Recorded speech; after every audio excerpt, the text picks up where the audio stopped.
দেশের বিরুদ্ধে ষড়যন্ত্র, সরকারের বিরুদ্ধে ষড়যন্ত্রের নামে রাষ্ট্রযন্ত্রের বিরুদ্ধে ষড়যন্ত্র করছে। এটা একটা অপশক্তি। এই অপশক্তি বিএনপি, জামাত, আজকে জামাতের সাথে গাঁটছড়া বেঁধে এখনো তারা ষড়যন্ত্রে লিপ্ত হয়েছে।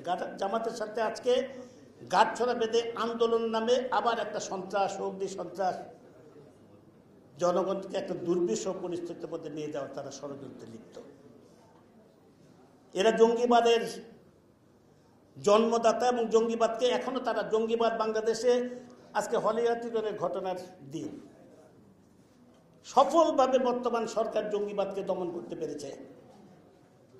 কিন্তু তারপরে এই গোষ্ঠী, জামাত বিএনপি গোষ্ঠী এখনো কিন্তু তার জঙ্গিবাদকে উস্কে দেওয়ার জন্য, জঙ্গিবাদকে অর্থের যোগানদাতা, বিভিন্ন পাহাড়ি অঞ্চলে জঙ্গিবাদকে ট্রেনিং দিয়ে দিচ্ছে সেই মদতদাতা আজকে কিন্তু জামাত বিএনপি। এরা আবার বাংলাদেশে জঙ্গিবাদের, জঙ্গি গোষ্ঠীকে আবার বাংলাদেশকে বিভিন্ন নামে তারা বাংলাদেশে একটা ভয়াবহ অবস্থা সৃষ্টির জন্য চেষ্টা করছে। এখন জন্ম সনদ দিয়ে খোলো বিকাশ স্টুডেন্ট অ্যাকাউন্ট, নিজের বিকাশ নিজে কর। তাই যুব সমাজকে কঠিন ভূমিকা রাখতে হবে। শেখ হাসিনার ব্যানগার হিসেবে দেশের যেভাবে স্মার্ট বাংলাদেশের কথা বলি, স্মার্ট বাংলাদেশ গড়ার কারিগর হচ্ছে যুব সমাজ। মুখে স্মার্ট বাংলাদেশ কথা বললে হবে না।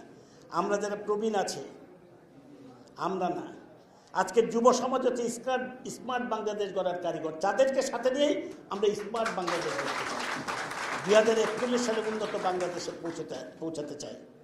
কাজেই এই অপশক্তির বিরুদ্ধে যুব সমাজকে রুখে দাঁড়াতে হবে। তাদের সকল ষড়যন্ত্রের বিরুদ্ধে ঐক্যবদ্ধভাবে রুখে দাঁড়াতে হবে এবং একটা শক্তিশালী সংগঠন, আদর্শিক সংগঠন হিসেবে সংগঠনকে গড়ে তুলতে হবে। এরা আজকে পাকিস্তানি কায়দায় আজকে ভারত জুজুর ভয় দেখায়।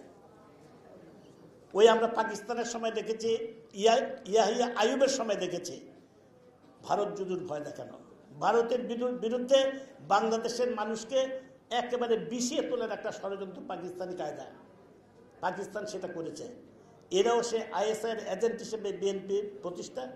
এই বিএনপি এখনও সেই পাকিস্তানি জুজুর ভয় দেখাচ্ছে, জনগণকে বিভ্রান্ত করার চেষ্টা করছে, ভারতের বিরুদ্ধে বিষোদগার করছে, মিথ্যা কথাবার্তা, সমস্ত মিথ্যা ষড়যন্ত্রমূলক গুজব ছড়াচ্ছে ভারতের বিরুদ্ধে, জনগণকে উস্কে দেওয়ার জন্য, জনগণকে বিভ্রান্ত করার জন্য।